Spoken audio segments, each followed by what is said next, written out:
안녕하십니까. 한 주간의 인공지능 소식 전해드리는 주간 인공지능입니다. 지난주 글로벌 인공지능 업계에서 가장 많이 들려온 소식은 단연 GPU, 대형 언어 모델의 학습과 운영을 위해 필수인 엔비디아의 칩 이야기입니다.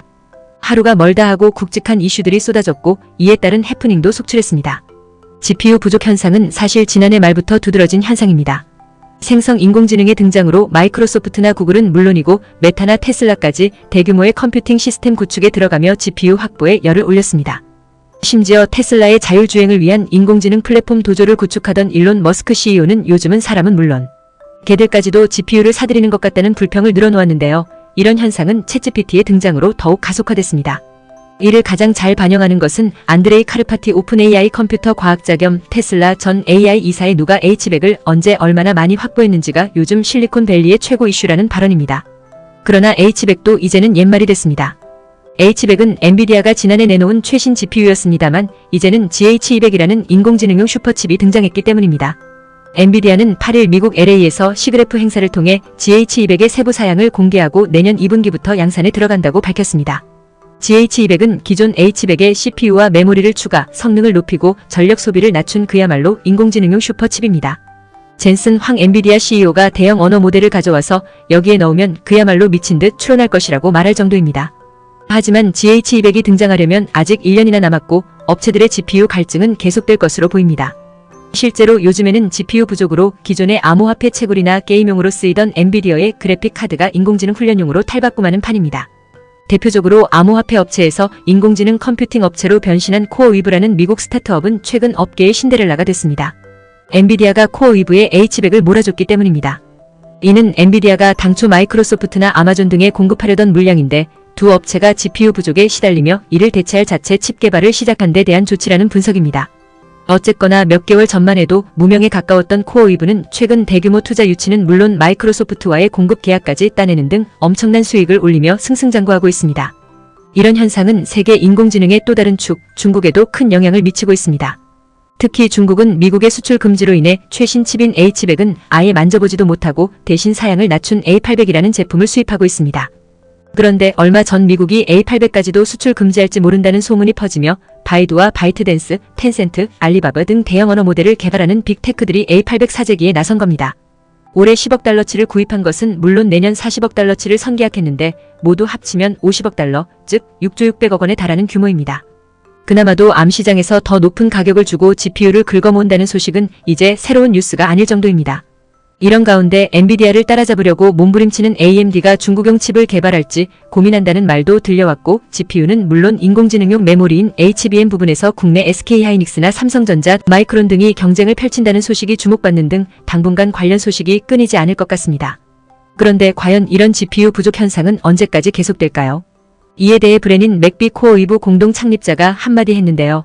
그는 GPU의 대안이 다양하게 등장할 수 있겠지만 GPU 부족을 해결하려면 2에서 3년은 더 걸릴 것이라고 말했습니다. 국내에서도 GPU를 활용하는 대형 언어 모델이 최근 주요 이슈입니다. 현재 국내에서 대형 언어 모델, 이른바 초거대 AI를 보유한 기업은 5곳입니다. SK텔레콤과 KT, LG AI연구원 등 통신 관련 3사와 네이버, 카카오 등 대형 포털 업체인데요. 지난달 LG가 먼저 대형 언어 모델 X1의 업그레이드 버전을 공개한 데 이어 네이버가 역시 하이퍼클로바의 차기 버전 하이퍼클로바 X를 오는 28일 공개한다고 발표했습니다. 카카오 역시 코GPT 2.0을 10월에 내놓겠다고 밝혔습니다. 여기에 인공지능 업계의 전통적인 강자들도 가세했습니다. 코난 테크놀로지가 자체 대형 언어 모델을 공개하겠다고 예고했으며 솔트룩스도 기업용 대형 언어 모델 루시아 GPT를 9월 선보인다고 밝혔습니다.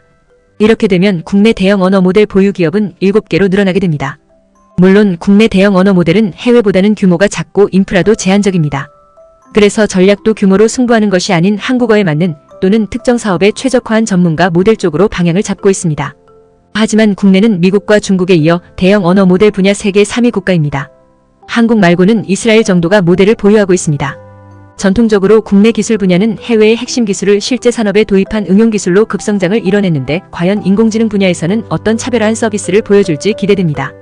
이어 국내외 주요 뉴스입니다. 바이든 미국 대통령이 10일 중국 투자 제한에 서명했습니다. 반도체와 양자, 인공지능 등 3분야의 중국 기업에 투자할 경우 미리 정부의 승인을 받아야 하는 내용입니다. 바이든 대통령은 이번 결정을 위해 1년 동안 업계의 의견을 청취했고 그 결과 수위를 많이 낮춘 것으로 알려졌습니다. 그러나 지난해 10월 반도체 수출 금지에 이은 굵직한 조치로 중국의 당연한 반발을 사고 있습니다. 갈륨과 게르마늄 등 반도체 핵심 원료 수출 금지로 맞불을 놓았던 중국이 어떻게 대응할지 주목됩니다. 국내 6개 생성 인공지능 스타트업이 협회 출범을 추진하고 있습니다. 여기에는 챗봇 아수겁으로 잘 알려진 업스테이지와 생성 인공지능 포털을 추구하는 리튼 테크놀로지스, 챗봇 이루다를 서비스하는 스캐터랩, 해외에서 더 많은 사용자를 확보한 생성 인공지능 검색업체 라이너를 비롯해 프렌들리 AI, 콕스웨이브 등이 포함됐습니다. 인공지능 생태계를 조성하고 안전한 서비스를 개발하며 글로벌 경쟁력을 제고하기 위해 협회 설립에 나섰다고 밝혔으면 다음 달 정식 출범식을 열 예정입니다. 이들이 국내 인공지능 스타트업의 중심으로 어떤 활동을 펼칠지 관심입니다. 오픈 AI가 대형 언어 모델 학습에 필요한 인터넷 데이터를 긁어모으는 도구 GPT봇을 공개했습니다. 동시에 GPT봇으로부터 정보를 차단하는 방법도 내놓았는데요. 요즘 저작권 문제로 여기저기 고소를 당하는 상황이라 이번 GPT봇과 대응 방안을 공개한 것 역시 향후 벌어질 저작권 문제에 대해 미리 대응책을 마련하려는 의도로 보입니다. 국내 인공지능 1세대 기업 중 하나인 T3Q가 획기적인 지능형 검색을 공개하고 관련 사업에 나선다고 밝혔습니다. 지능형 검색이란 기존 텍스트나 제목을 찾아주는 것을 넘어 영상이나 이미지, 사운드의 내용까지 읽어내는 방식으로 세계적으로도 거의 유일한 기술이라는 설명입니다. 이처럼 생성 인공지능의 한계인 환각을 막기 위해 검색을 동원하는 방법이 강조되는 추세인데요. 이는 국내 최대의 인공지능 전문 기업 와이즈넛이나 최근 허깅페이스 대형 언어 모델 세계 1위를 차지한 업스테이지도 비슷한 입장을 밝혔습니다. 과연 국내 업체들이 생성 인공지능 분야에서 주목할 만한 발전을 이뤄낼지 주목됩니다. 테슬라의 자율주행이 또 도마 위에 올랐습니다. 한 유튜버가 사람 대신 곰인형을 운전석에 앉혀놓고 자율주행이 가능하다는 것을 선보였는가 하면 독일 베를린 공과대학 연구진은 테슬라 소프트웨어 취약점을 활용해 공짜로 자율주행 기능을 업그레이드하는 방법을 공개했습니다. 세계적인 관심을 몰고 다니는 업체인데다 평소 과감한 발언으로 다른 사람을 희화하는 게 주특기인 일론 머스크 CEO의 성향을 감안하면 이제 이런 일은 일상적인 것으로 보입니다. 한편 머스크 CEO는 마크 저커버그 메타 CEO와의 격투기 시합이 허리 부상 때문에 취소될 수 있다는 말도 남겼습니다.